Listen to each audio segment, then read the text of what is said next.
Bismillah ar-Rahman ar-Rahim. Dear viewers, welcome back to my channel, The Knowledge Tower. Hope so that you might have watched my previous videos which I uploaded from time to time, and those videos might have proved to be very beneficial for you in order to get some tips for examination point of view of general training, IELTS module, different modules. So in continuity of that, so we are going to start with another important module, and in the sequence which I discussed with you, speaking is the last now, and after that your all sequence videos will be completed about all four important modules of general training modules in general IELTS.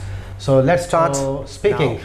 You know, the speaking is one of the most important and fundamental tasks and the skills of human being. So effective communication makes half of the world conquered. So if you go for speaking examination in IELTS General or Academic General, because for general IELTS examination as well as for the academic IELTS, speaking exam is the same. So as I said, listening and speaking exam is same. Only the difference is in reading and writing tasks. So now if we focus especially on the speaking skill, the total duration which is given is 11 to 14 minutes approximately, right? It may exceed 1 minute also if the discussion is very interesting and very informative, candidate is talking enthusiastically, so the discussion or the speaking time may increase, but it will not usually increase more than 15 minutes. So the examiner is experienced one, and he tries to or she tries to finish this within the duration of 11 to 14 minutes. And the important areas which are assessed in the speaking examination are the following. Number one is effective communication. Number two is fluency. Number three is coherence. Number four is lexical resource. And number five is grammatical range. So grammatical range. So grammatical range is very important. It means where we have to use present tense, past tense, future tense, conditional sentences, or sometimes phrasal verbs or idiomatic phrases. If you know some of those, try to use them in your expressions, all these different types of grammatical items, so to make your communication full of piquancy and flavor. And now you must understand that there are three parts in fact in speaking exam: part 1, part 2 and part 3. In part 1 you are given 4 to 5 minutes. So in this part 1, some of the topics which are under discussion, that is basically starts with introduction. The examiner or the interviewing officer introduces himself or herself, and the candidate also introduces. Then there are some general topics of interest, like the examiner may ask you some questions about your hometown or home or family or job or interests of like general interests, and it means there is a wide range of similar familiar topics in your part 1.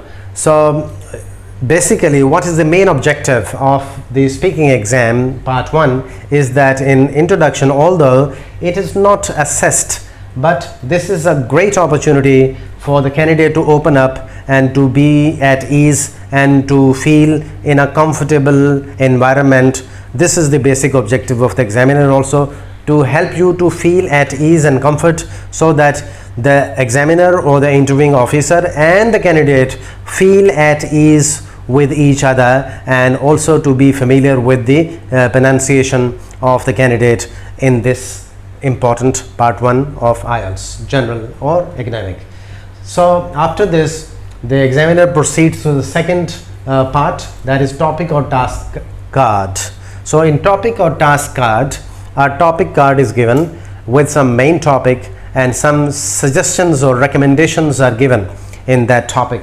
So you are given 1 minute to think about the topic card, read through all the details, and if you wish you can also take jot down some notes or take some notes about the topic that you read on the topic card, and then you can map up and plan what you have to do, how you have to speak. So do not write full sentences when you're jotting down points in part 2 about the topic card. You just have to write the main ideas or the key words that you have to speak in a sequence in a proper sequence and organization. Just write keywords or shorthand writing which you understand by yourself, and do not add something which is not related to the topic card, and do not delete something which is there in the topic card. So it means you have to be relevant, stick yourself to the topic, and suggestions or supplementary topics which are given under the heading of the main topic. In this way you will leave a greater impression on the examiner to get good grades in the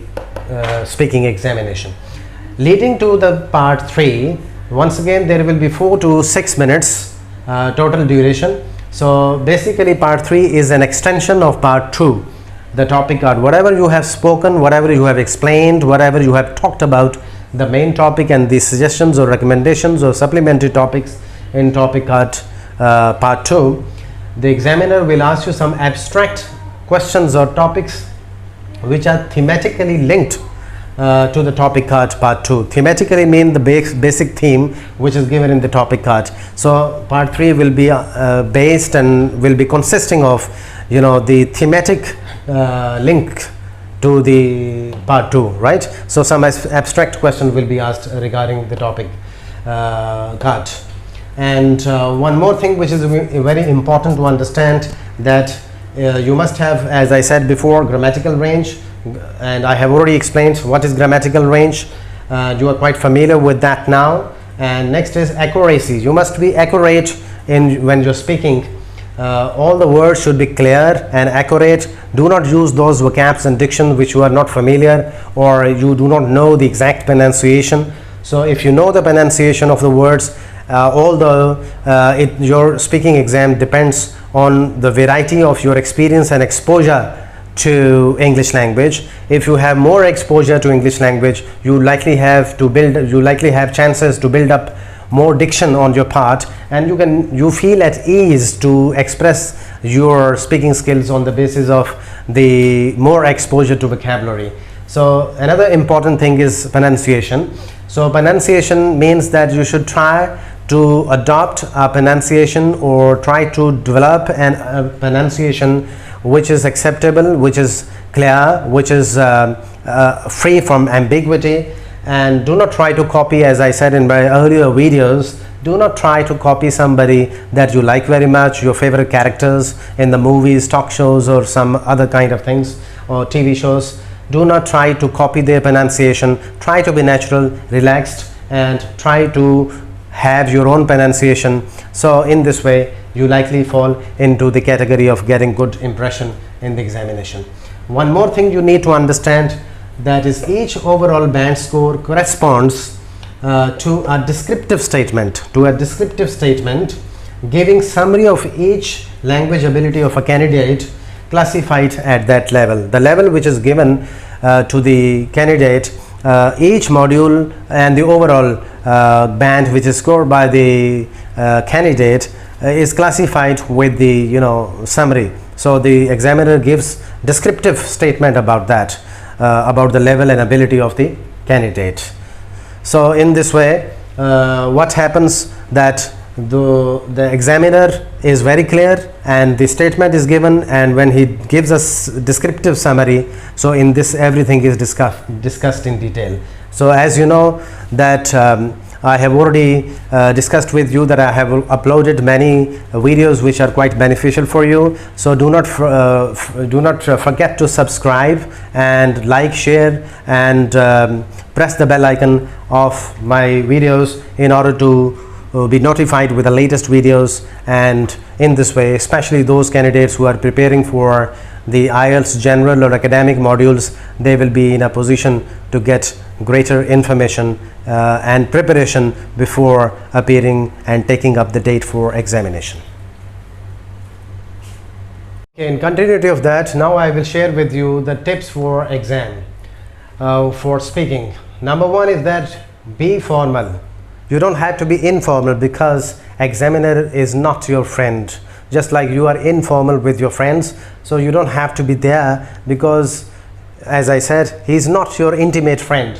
So you have to be formal, use formal language. And number two, give full answers. Whatever a question is asked to you, or some information is supposed to be given by you in response to a question, so you have to speak full answers. For example, the examiner may ask you a question, where are you from? So you cannot say Tokyo. So it is better you give full answers. The full answer will be, I am from Tokyo. So this is called full answer. Do not say only the name of your city or country in response to this question, where are you from? So the full answer, I am from Tokyo, or whatever country you belong to. Number 3, be polite and cultured. Be polite and cultured. You don't have to be aggressive. You don't have to be impolite. You don't have to be playing a foul language. So don't hit below the belt. So therefore, be polite and be cultured. It shows how much you are refined. It shows that your manners, and it shows that how cultured and mannered, organized, disciplined person are you in your general life as well.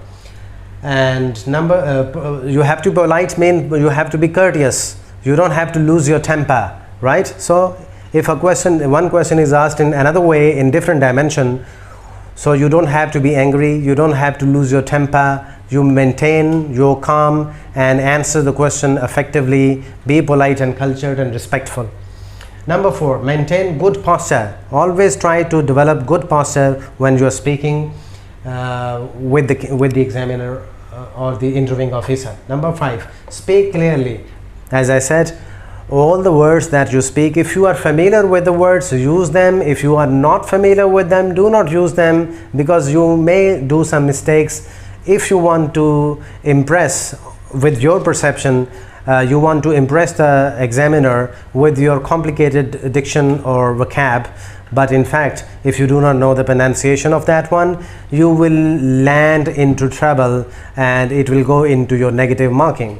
Therefore, be polite, be natural, use simple words, and if you know some good vocabulary, complicated vocabulary, and you can use those grammatical terms with confidence, with good pronunciation. Next is speak clearly. As I said, natural style. If, for example, if you have to say yes, say yes. Don't say yes. So yes, if you say that answer, it gives an impression that your pronunciation of very simple words is also not correct. So try to speak correct or adopt correct pronunciation. And for that, you can practice. You can listen to BBC programs, television programs, or talk shows in English. To be familiar with British or American English, but you have to be natural on your own, because whatever country that you belong to, the variation, geographical standards, or the local culture or the local language will definitely have a little bit of influence on your pronunciation. But you can try to make a lot of practice. By doing considerable and systematic practice, you can overcome the pronunciation challenges. Next is number 6 point, use descriptive words. Do not use good, bad, okay, nice again and again, or try to avoid using these words.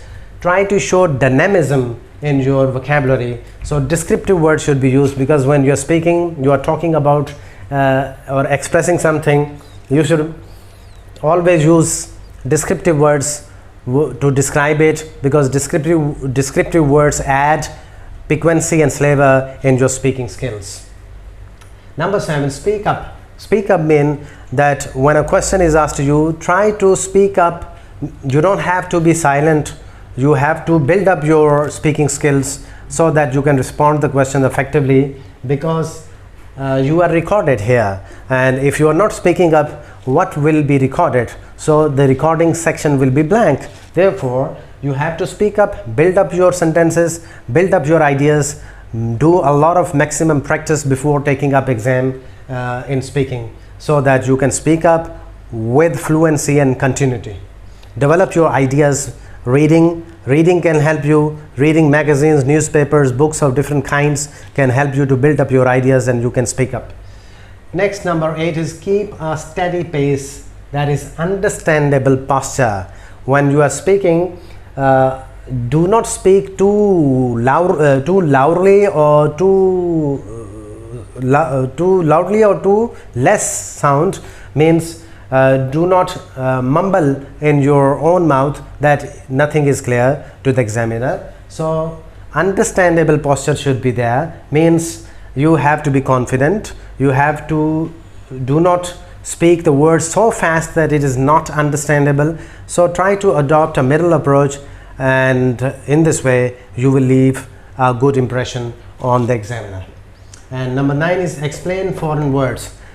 If some foreign words you are using that the examiner or the interviewing officer is not aware, so you should, or it is not familiar. So for example, the name of the city or the name of the country, if it is not familiar to the examiner, so you should try to explain a little bit about that. You should tell, for example, if somebody says that he belongs to such and such village, or such and such suburban, or in some other outskirts of England, or in any other country of the world, that some of the words or some of the villages or some of the towns, they due to their strange names or different names which are not familiar, so you should explain a bit about that so that the examiner can understand what you are talking about, which city and which country. Number 10, stay on topic. Stay on topic mean when a topic is given to you, whatever question is asked to you, you should try to be to the point and do not try to give beyond the requirement of information. So what is not required, beyond the requirement, no information should be given. It becomes boring in that context. So be to the point and stick to the topic and answer the question in full sentences and relax yourself. Number 11, such kind of slangs should not be used either in writing as well as in speaking. Because you are taking an official speaking examination of general training modules in IELTS, so you do not have to use these words like kids, things, or stuff. Generally we speak these words when we're talking to our friends. We can say kids or things or stuff, but instead of kids, things and stuff, you should use children, or for things you should use items, and for stuff you can use material. These kids, things and stuff are slang words, so must not be used. Number 12, don't memorize answers. Do not memorize answers, because if you memorize answers, you will look more of an artificial speaker than an original speaker. So try to be original, try to be natural, and do not do these kind of mistakes in exam. Another important thing is that is last but not the least is the grammatical mistake the candidates often do in the speaking module. For example, I have met Ahmed last year. Now you see this clearly, this statement is about last year, so it means that you have to use past tense, and here you are using I have met. If you are speaking like this, it means that you are lacking grammatical range, you have less grammatical resources, and ultimately you will leave a bad impression as far as grammatical mistakes are concerned. So try to avoid these grammatical mistakes. So you should say, instead of I have met Ahmed last year, you can say I met. So you can use this word, I met Ahmed last year. That's enough. So this will suffice because you are talking about the past tense. So be careful about using the correct grammatical range and tenses. So this was the end of my video. I will come up with another important video for you in the future. Do not forget to subscribe and press the bell icon so that you should not miss any one of the informative videos in the future. Till the next video, take care of yourself. See you next time again. Bye.